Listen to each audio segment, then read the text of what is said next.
Hello everyone, my name is Robert Darrow. My friends call me Bobby, and I hope you'll call me Bobby. I am a hometown boy raised here in Shreveport. I went to Shreve Island Elementary just down the block here, and then Valencia Junior High, followed by Byrd High School, where I was student body president. From there I went on to Centenary College, earned my BA, and in 2001 earned my master's degree at LSUS, and in 2018 I earned my doctorate degree. So I'm proof that you're never too old to learn. My parents were both educators here in Shreveport, my father at Arthur Circle and my mother at various elementary schools. So I'm deeply rooted here in the community. I have been in the nonprofit business for over 30 years, leading nonprofits here in this area. And for the past 27 years, I've been managing and artistic director of the Shreveport Little Theater. Before I was in the nonprofit world, I was in the food and beverage industry for a decade, working at Louisiana Downs, general manager of Cowboys Club and Restaurant, and general manager of a nightclub and restaurant in Manhattan. So for over 45 years, I have been creating budgets and living within them. I have been making payroll all of that time monthly, and I know what it means to work within a tight budget. Our current system is not working. We're on the bottom of, it seems, every list, and it breaks my heart, but it also makes me angry. I think we can do better, and I think we need to take a different approach than what we're taking. Obviously, if we keep doing the same thing over and over again and getting the same results, well, that's the definition of insanity. So I'm here, I'm a small business leader. I'm not an attorney. I'm not a politician until now, and I'm asking for your vote. I think that I bring a lot of experience and wisdom, I will, to this office, and I'm number 61 on the ballot, Robert Darrow, for House of Representatives, District 6. Thank you for. So the first question that we have, what concrete steps will you take to attract companies with good paying jobs to the area? District 6. I would start out by developing an economic development plan, starting with a SWOT analysis. I would have to understand our strengths, our weaknesses, our opportunities, and our threats. Probably the most important to get out of the way is our threats against landing jobs here in Shreveport. And first and foremost is our crime rate. A company is not going to want to relocate to Shreveport, Louisiana, with our crime rate being the 9th highest in the nation. Number 9 out of all the cities in the nation. The other threat is job skills, job availability, trained workers. As has been mentioned, not all of our students should be on a career or rather a college path. Some need to go to vocational schools, such as our Caddo Career Center, and learn trades.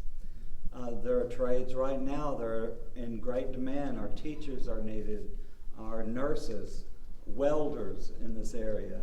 So there are jobs available if we have the trained workforce, and that's going to be needed before we can bring in other companies.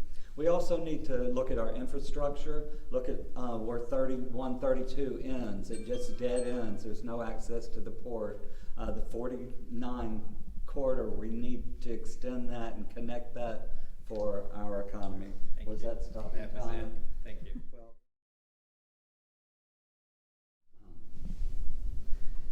Well, to answer your question directly, I am pro-choice. I didn't come to that decision easily. I believe that we need to look to the Constitution at individual rights on this issue. I don't think that one's personal religious views should interfere with the laws of our land. I believe that a woman's bodily autonomy should be respected. I think that government should not be in our personal lives. I think that decision is between a woman, or is a woman's choice, but it's also between her and her doctor, her and her God, her and her pastor to make. And I don't think Big Brother needs to be making those decisions for women. Thank you. What's your stance on gun control, particularly in relation to your district? And we'll start with Mr. Darrow for this one, please. Well, first I would recommend background checks for all gun buyers. We have so many hard criminals out there with guns that have no identity. You can't trace them at all. And so background checks, I think, are important. We need to close the gun shop or the gun show loopholes that are out there. Once again, hardened criminals can just go to a gun show and purchase guns, and there's no record of it. So we need to close those loopholes. Also, mental health enters into this issue strongly. We need to support our mental health programs, but also another reason for background checks.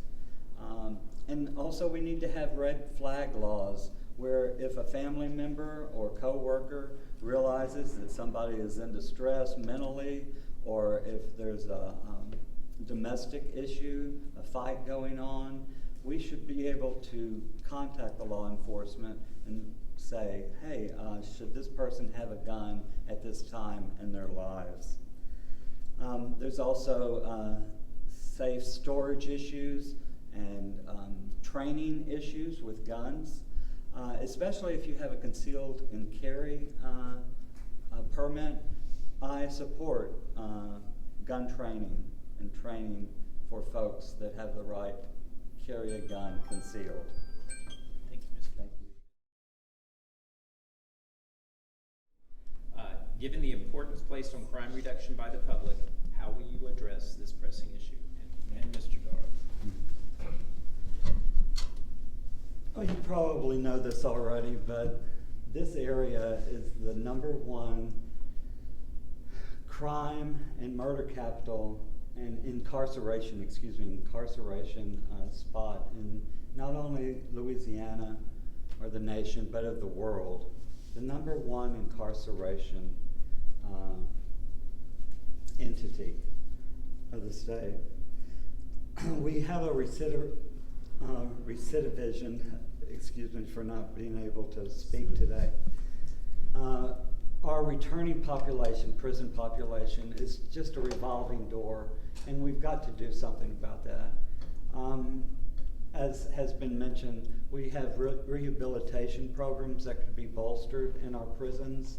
Hopefully these criminals that keep returning will learn a trade or a skill while they're in prison, so they don't go out into the public and make the same recurring issues. Our murder rate is 35 per 100,000. Now the national average annually is 5%, 5 per 100,000. Now 35 versus 5, we are in an emergency situation here in this area. Our incarceration rate, as I said, is extremely too high. So we've got to stop doing what we're doing. We need to look at new alternatives. Thank you. All right. We now have time if anyone in the audience would like to ask. But the question is related to something that I've heard that Clay Walker is currently working on. And I think it's very important because once these, especially the young offenders, maybe it's just a non-violent, like a drug crime or something, where a victimless crime, having their records expunged so that they can get a job again is actually what I heard from a friend of mine that Clay Walker is working on, because that's one of the big barriers of getting, a good workforce, is that once they've already committed just even like a cannabis possession crime, they struggle to get a new job. So how would you vote to support legislation to expunge the records of nonviolent criminal offenders so that they can get a good job? Rated. I do believe that the juveniles' records should be expunged and cleared for nonviolent offenders. But while we're talking about crime, I wanted to share with you, I spoke with a law enforcement officer last night, and I asked her how short we were on law enforcement officials, officers in this area. And it shocked me. She said around 160 to 170 officers. So we keep talking about crime and what's the solution to crime.